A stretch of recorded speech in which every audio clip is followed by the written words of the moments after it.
Hello and welcome to another episode. In this easy tutorial video, we will take a look at how to cook spaghetti with mushrooms and onions.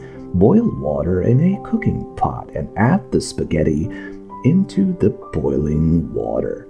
It should take around 10 minutes for the spaghetti to become ready.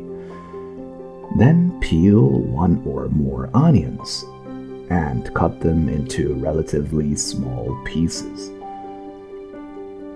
You can add the onions to a pan with cooking oil. Then wash some mushrooms.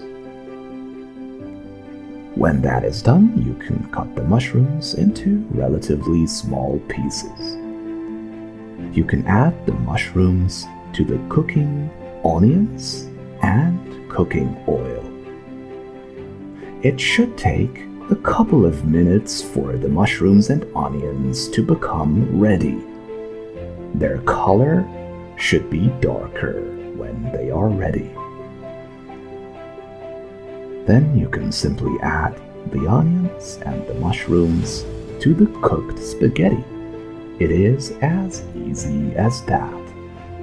Thank you for watching.